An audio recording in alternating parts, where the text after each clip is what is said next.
दर्शकगण, श्रोतागण, भाई और बहनों, मातृशक्ति को नमन। चैनल 24+ न्यूज के खास विशेष चित्त को समाधि देने वाला, चित्त में प्रसन्नता पैदा करने वाला, शरीर के रोम रोम में आनंद भरने वाला और भीतर और बाहर के दोनों ही संसार का सामंजस्य करने वाला, लौकिक जगत और पारलौकिक जगत की बातें करने वाला, सामंजस्य बिठाने वाला और सहनशीलता बढ़ाने वाला पुनरुत्थान कार्यक्रम में आपका हार्दिक स्वागत है, अभिनंदन है, सत्कार है। पुनरुत्थान एक ऐसा कार्यक्रम है जिसमें हम प्रतिदिन नए नए विषयों के साथ में प्रवेश होते हैं और हर विषय गहराई लिए होता है, हर विषय शोध परख होता है, हर विषय के अंदर कुछ न कुछ इंसान को बदलने की क्षमता है, पोटेंशियलिटी है और उसमें योग्यता है। इसी क्रम में आज का हमारा विषय है, बहुत बड़ा चरित्र से जुड़ा हुआ विषय है। आज का हमारा विषय है चरित्र निर्माण। भाई और बहनों, दर्शकगण, श्रोतागण, भारतीय संस्कृति चरित्र प्रधान संस्कृति है, धर्म प्रधान संस्कृति है, अध्यात्म प्रधान संस्कृति है, आत्मवादी संस्कृति है, गुणों की संस्कृति है, मूल्यों की संस्कृति है। इसीलिए भारत को धर्म गुरु देश कहा जाता है। भारत ने हमेशा हमेशा जब विश्व के अंदर जब कोई भी दिक्कत आई है, चाहे युद्ध की स्थिति आई है, चाहे शांति आई है, अमन चैन बनाने के लिए अपनी बहुत बड़ी अहम भूमिका बनाई है। और अहम भूमिका के अंदर पंचशील, अहिंसा, योग ऐसे विषयों के माध्यम से उन्होंने विश्व को बताया कि मानव जाति एक है, सारा वसुधैव कुटुंबकम है और सभी हम एक ईश्वर की संतान हैं। इसका कारण यह है कि हमारी संस्कृति के अंदर चरित्र को सबसे ऊंचा स्थान दिया गया है, ईश्वर को स्थान दिया गया है, अध्यात्म को स्थान दिया गया है। हम केवल भौतिक जगत की बात नहीं करते हैं, भौतिक जगत के साथ साथ में आध्यात्मिक जगत को भी रखते हैं और दोनों जगत का हम संतुलन बिठाते हैं। व्यवहार में भी हम कुशल हैं और साथ साथ में अंतर का जो हमारा आलोक है, भीतर का जगत है, उसमें भी हम गोते लगाते हैं, ईश्वर को याद करते हैं, ईश्वर की भक्ति करते हैं, ईश्वर में विश्वास रखते हैं और इस चराचर जगत को बनाने वाली हमारी जो प्रकृति माँ है उसके प्रति हम समर्पित रहते हैं, उसकी हम पूजा करते हैं, उसकी हम गोद के अंदर रहते हैं और उसके नियमों की अवहेलना नहीं करते हैं, प्राकृतिक जीवन जीते हैं। भाई और बहनों, दर्शकगण, श्रोतागण, एक कहावत है, if wealth is lost nothing is lost, if health is lost something is lost and if the character is lost everything is lost. Character को सबसे ऊंचा स्थान दिया गया है कि चरित्र के अंदर कोई दाग है, वह व्यक्ति पूजनीय नहीं है, अनुकरणीय नहीं है, उस व्यक्ति की निंदा की जाती है, उस व्यक्ति को समाज में कोई स्थान नहीं मिलता है और सबसे ऊंचा स्थान चरित्र को दिया जाता है। हमारे पुराने इतिहास को उठा करके देखें, हम महाभारत और रामायण को उठा करके देखें और बस वहाँ पर जो वशिष्ठ जैसे जो है गुरु हुआ करते थे राम के और दशरथ के, तो वो गुरु जो है उनका स्थान जो है राजा से ऊपर रहता था, क्योंकि वो सन्यासी थे, उनका चरित्र सबसे ऊंचा होता था, वे परमात्मा के रूप होते थे, वह कंचन कामिनी के त्यागी होते थे, इसीलिए उनकी हर बात की तवज्जो दी जाती थी। और कोई भी ऐसा महनीय विषय होता था जिसके ऊपर की क्रिटिकल ऑब्जर्वेशन करनी होती थी, उसमें गुरु की आज्ञा ली जाती थी, उसमें गुरु का परामर्श लिया जाता था, गुरु का आशीर्वाद लिया जाता था और गुरु की आज्ञा को शिरोधार्य किया जाता था। क्यों? कि वो चरित्रवान व्यक्ति थे। आज हम चुनाव की पद्धति को देखें कि भारत जो है एक सबसे बड़ा लोकतंत्र है विश्व का, विश्व की 20% की आबादी हम खुद है, यानी विश्व का हर 5वां व्यक्ति वो भारतीय है। उतने बड़े लोकतंत्र के अंदर जो हमारे सीटों का चयन किया जाता है, जो टिकट दिया जाता है, चरित्रवान व्यक्ति को दिया जाता है और समाज के अंदर किसी व्यक्ति को आगे लाया जाता है, किसी का सम्मान किया जाता है। उसके अंदर सरकार सबसे पहले ये देखती है ये व्यक्ति चरित्र हनन वाला तो नहीं है, चरित्रहीन तो नहीं है, इस पर कोई अपराध के केस तो नहीं है और इसके अंदर किसी तरह का दाग तो नहीं है, इसकी छवि अस्वच्छ तो नहीं है, स्वच्छ छवि वाले को स्थान दिया जाता है। कहीं भी बात करें, देखिए हम स्कूल के अंदर जब पढ़ते थे हमें करेक्टर सर्टिफिकेट दिया जाता था, बिना करेक्टर सर्टिफिकेट के आगे एडमिशन कॉलेज में नहीं होता था। आज भी यह प्रथा है कि व्यक्ति ने ज्ञान तो बहुत कर लिया, ज्ञानी होना बड़ी बात नहीं है, परंतु ज्ञानी से आगे जाकर के जो विद्वान होना बड़ी बात नहीं है, लेकिन ज्ञानी होना बड़ी बात होती है। विद्वान तो पढ़ करके कोई भी व्यक्ति हो सकता है, लेकिन ज्ञानी पुरुष वह होता है जो चरित्रवान होता है। ज्ञानी पुरुष होता है, पंडित होता है, वह कभी चरित्र का हनन नहीं करता, वो चरित्र पर दाग नहीं लगाता, अपनी चादर को हमेशा उज्जवल रखता है, हर वक्त चिंतन करता है कि मेरी इस चादर की भी सफेद चादर के ऊपर किसी का दाग न लगे, चरित्रहीनता का दाग न लगे।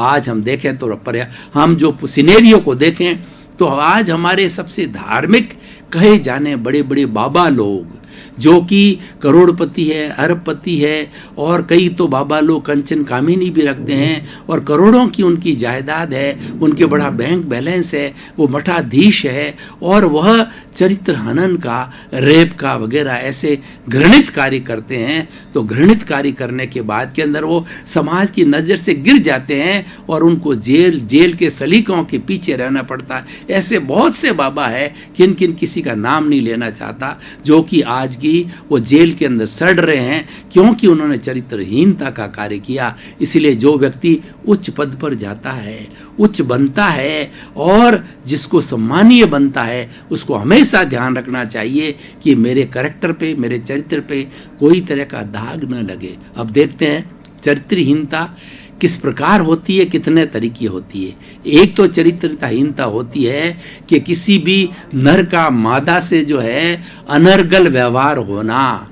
सोदार संतोष की हमारे यहाँ व्यवस्था है। अगर कोई वस्ती गृहस्थी है तो वह व्यक्ति एक पत्नी रख सकता है, उसी का नाम विवाह है और उसी का नाम परिवार है। उसके साथ में सोदार संतोष करे कि एक पत्नी अपने पति के साथ में और एक पति अपने पत्नी के साथ के अंदर जो भी उसकी काम की जो इच्छा होती है उसकी पूर्ति करे, और विश्व की समस्त नारियों को अपनी बेटी, बहन, माता, दादी, नानी के रूप में देखे और उसके रूप में उसका सम्मान करे।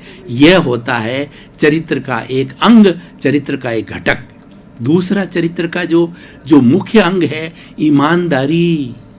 व्यक्ति अगर सरकार के अंदर है, मिनिस्टर के अंदर वो घोटाले करता है तो ये चरित्रहीनता का बड़ा जो लक्षण है। कोई बड़ा अफसर है, वो घूस लेता है, 2 नंबर की कमाई करता है, ये चरित्रहीनता है। कोई ठेकेदार है, पैसे देकर के या पैसे लेकर के वो काम खराब करता है, पुल गिरा देता है, सड़क खराब कर देता है, बेईमानी करता है, ये सब चरित्रहीनता के लक्षण हैं। और उसके बाद के अंदर ऐसा व्यक्ति जो हमेशा घृणित होता है, वो समाज को बहुत नुकसान पहुंचाते हैं। केवल अपने एक व्यक्ति और कुछ ही लोगों के स्वार्थ के लिए हमारा समाज बदनाम होता है और कितने लोगों को कष्ट सहना पड़ता है। देखिए, एक ठेकेदार और इंजीनियर है, दोनों ने साठ गांठ करके, चरित्रहीनता करके, बेईमानी करके कोई भी पुल बनाया और आने वाले समय में पुल ढह जाता है तो कितने लोगों का जो कहना हादसा होता है, कितने लोगों को दहशत होती है, कितने लोगों को परेशानी होती है। लाभान्वित तो ये 2 लोग हुए या 2 परिवार हुए, लेकिन कितने लोग बर्बाद हुए, कितने लोगों को तकलीफ हुई, ये सोचने की बात होती है। इसलिए हर व्यक्ति को अपने चरित्र को, अपने देश का चरित्र मानना चाहिए। एक उदाहरण के द्वारा बताना चाहता हूँ कि कनाडा के अंदर एक भारत का जो है व्यक्ति गया जो कि गायों की देख रेख करने वाला था और वो डेयरी के अंदर उसने नौकरी करी। तो वहाँ कनाडा की डेयरी, कनाडा में गायें बहुत है, वहाँ पर दूध का बड़ा कार्य होता है। तो उसने कनाडा के अंदर जो डेयरी का मालिक था, उसने जो भारतीय जो सारी देख रेख मैनेजर था, उसको बोला कि क्या बात है, इन दिनों के अंदर हमारे लॉस चल रहा है और हमें जितनी लागत है उतनी भी नहीं आ रही है। तो भारतीय ने क्या कहा कि आप थोड़ा दूध में पानी मिला लीजिए। तुरंत उसने जो है कनाडा के जो व्यक्ति ने वो पिस्तौल की तरफ तानी कि आइंदा से ऐसा शब्द मत बोलना, लेकिन अगर बोलोगे तो मैं तुम्हें उड़ा दूंगा, क्योंकि मेरा स्वास्थ्य है, मेरा कोई भी नुकसान है वो देश के स्वास्थ्य से जो है वो नुकसान बड़ा नहीं है। सबसे बड़ा मेरे देश के लोगों का स्वास्थ्य, देशभक्ति की बात होती है। जो चरित्रवान व्यक्ति होते हैं वो देशभक्ति करते हैं, वो समाज के सच्चे सेवक होते हैं और सही अर्थों के अंदर वो लोग पूजनीय होते हैं। ये बात अवश्य है कि व्यक्ति को जो है वो सच्चा काम करने में, जो कोई सत्यवादी व्यक्ति है उसको बहुत कष्ट सहने पड़ते हैं। कई अभी हम देखिए कि आज विश्व के अंदर, आज हिंदुस्तान के अंदर सत्यवादिता के नाम पर राजा हरिश्चंद्र का नाम लिया जाता है। तो हरिश्चंद्र का परीक्षा लेने के लिए परशुराम जी ने उनकी परीक्षा लेनी चाहिए। तो परशुराम जी ने कहा कि तुम मेरे शिष्य हो तो मुझे कोई न कोई वरदान दो, मुझे कुछ न कुछ गुरु दक्षिणा दो। उन्होंने कहा गुरुदेव आप जो चाहें जो मैं देने को तैयार हूं। परीक्षा लेने की उसने कहा तुम्हारा सारा राजपाट मेरे को दे दो। और क्योंकि जो है वो महापुरुष होते हैं, राजा लोग होते हैं, उनकी बात का सवाल होता है, उनकी मूछ का सवाल होता है और वो अपनी बात के धनी होते हैं। उन्होंने अपना सारा राजपाट परशुराम जी को दे दिया और वो जो उनकी पत्नी तारा और वो उनका एक पुत्र है, तीनों जो है नौकरी करने के लिए चले गए। तो तारा ने तो किसी के घर के अंदर सफाई जो है वगैरह कपड़े धोने का कार्य किया और एक नीच के घर पानी भरने का कार्य जो है एक चंडाल के घर जो है स्वयं राजा हरिश्चंद्र ने किया। तो अब क्या होता है देख, परशुराम जी और परीक्षा लेते हैं कि कई वर्षों तक जो है चंडाल के यहाँ उन्होंने ये अपना कार्य किया और उधर तारा रानी के पुत्र की मृत्यु हो जाती परीक्षा लेने के लिए। जो तारा क्योंकि कपड़े धोने वाली साधारण जो है एक श्रमिका के रूप में थी, तो उसके पास के अंदर कफन देने के लिए भी पैसा नहीं था। तो वो अपने पुत्र को शमशान लेके गई तो वहां पर चंडाल ने ड्यूटी लगा रखी थी राजा हरिश्चंद्र की कि तुम शमशान की रक्षा करो और बिना किसी को कफन लिए किसी को भी यहाँ पर मुर्दा जलाने की जो है तुम्हें इजाजत नहीं है। तो उन्होंने तारा से जो है उसका कफन मांगा। तारा के पास कुछ नहीं था। तारा ने अपनी साड़ी को फाड़ करके चीर करके उसको कफन बना करके दिया। उसके बाद के अंदर जो उनकी प्रतिज्ञा पूरी हुई और उनको पूरा राज्य जो है लौटा दिया गया। और आज जो है वो राजा हरिश्चंद्र के नाम की कई युग बीत गए लेकिन शपथ की खाई जाती है, क्योंकि उन्होंने जो सत्य को निभाया, सत्य के रास्ते पर चले, कठिनाई बहुत प्राप्त की लेकिन उनका नाम अजर अमर हो गया। जो लोग चरित्रहीन होते हैं वो लोग तात्कालिक तो फायदा उठा लेते हैं परंतु उसके बाद के कॉन्सिक्वेंसेस बहुत खराब होते हैं। बाद के समय के अंदर उनको घृणित होना पड़ता है, उनको जेल के अंदर भी जो जाना घट्टी पीछना पड़ता है और कई कठिनाइयों से गुजरना पड़ता है। अब प्रश्न होता है भाई और बहनों, चरित्रहीनता के और कई उदाहरण हो सकते हैं, जैसे कि मिलावट करते हैं। कुछ लोग दवाइयों में मिलावट करते हैं, मसालों में मिलावट करते हैं, तेल में और घी में मिलावट करते हैं, खाने पीने की चीज़ों के अंदर मिलावट करते हैं। वो कुठाराघात करते हैं, व्यक्ति के स्वास्थ्य के साथ में वो बहुत बड़ा धोखा करते हैं। ऐसे धोखा वाले लोग भी ये चरित्रहीन व्यक्ति कहलाते हैं। इसी तरीके से कई लोग ऐसे होते हैं कि वो डुप्लीकेट चीज़ बेचते हैं, ओरिजिनल की जगह हूबहू बना करके जो है वो डुप्लीकेट बेचते हैं, वो ज़्यादा दिन चलती नहीं है। ये भी एक चरित्रहीनता का कार्य है। और जो बड़े बड़े मिनिस्टर बनते हैं, बड़े बड़े ऑफिसर बनते हैं, बड़े बड़े पदों पर आते हैं तो वो घूस लेकर के और किसी व्यक्ति का जो है वो गलत कार्य भी कर डालते हैं। तो ये भी एक चरित्रहीनता कार्य। ऐसे चरित्रहीनता के बहुत से जो है उदाहरण हो सकते हैं, घटक हो सकते हैं, उसके कंपोनेंट हो सकते हैं। चरित्र एक्चुअली वास्तव के अंदर समाज ने जिन चीज़ों के एथिक्स बनाई है, समाज ने जिसके नियम बनाए, कानून बनाए, कायदे बनाए, रूल्स बनाए हैं, उनके विरुद्ध जाना है वो अनैतिक है, वो सारी चरित्रहीनता के भीतर आता है। तो भाई और बहनों, आज का हम सिनेरियो देखें, आज व्यक्ति जो है वो सारा लोभ और लालच में आ गया है। आज समाज के अंदर मापदंड ये बना गया है कि इन प्रकार हमारे पास में धन होना चाहिए, धन को ही एक जो है वो स्टेटस का जो है सिंबल मान लिया गया है और अपने आप को अहंकार की तुष्टि जो है धन के द्वारा व्यक्ति करता है। इसलिए व्यक्ति इन प्रकार धन संग्रह करता है, अपना बंगला, गाड़ी, लिविंग स्टैंडर्ड, खर्चा वगैरह सब चीजें जो है मेंटेन वो करता है, क्योंकि पैसे बिना सारी चीजें मेंटेन नहीं हो सकती है। तो ऐसा कार्य इसीलिए हो रहा है कि समाज ने जो ये सिंबल बनाया है, ये स्टेटस बनाया, ये गलत है। उसकी जगह पुराने जमाने के अंदर स्टेटस ये था कि जो ईमानदार है, जो चरित्रवान व्यक्ति है, जो कि ईश्वर भक्ति करता है और लोगों का परोपकार करता है, लोगों की भलाई करता है, सेवा का कार्य करता है, वह व्यक्ति चरित्रवान व्यक्ति है। ऐसे व्यक्ति को आगे लाया जाता था, ऐसे व्यक्ति का सम्मान किया जाता था और ऐसे व्यक्ति को समाज के अंदर मुख्य मुख्य पद होते थे, सरकार में ऐसे ऐसे पद होते थे, चरित्रवान लोगों को दिए जाते थे, उससे फायदे बहुत होते थे। जो व्यक्ति चरित्रवान होता था वो किसी तरह की न तो घूस लेता है, न घूस लेने के लिए किसी को लेने देता है। उससे क्या है कि ये घूसखोरी या 2 नंबर का काम और ये जितने घोटाले हैं ये नहीं हो पाते हैं। ये इसका सबसे बड़ा जो है अच्छा इफेक्ट आता है। तो भाई और बहनों, दर्शकगण, श्रोतागण, हम ये आज के एपिसोड से बताना चाहते हैं कि चरित्र निर्माण के अंदर हमारे परिवार का बहुत बड़ा हाथ है और ये चरित्र निर्माण के अंदर simple living and high thinking होनी चाहिए। मनुष्य को ज़्यादा आकांक्षाएं नहीं रखनी चाहिए, मनुष्य को ज़्यादा आवश्यकताएं नहीं रखनी चाहिए। ज़्यादा आवश्यकताएं बनने होने के कारण के अंदर जो है लिविंग स्टैंडर्ड को बहुत हाई बनाने कारण में और प्रतिस्पर्धा के अंदर कि मेरे पड़ोसी के पास के अंदर बहुत बड़ा मकान, उससे मैं बड़ा बनाऊं, या पड़ोसी इस तरीके से लेविशली जीवन जीता है, मैं भी ऐसा जीवन जिए। प्रतिस्पर्धा जो है ये व्यक्ति को जो है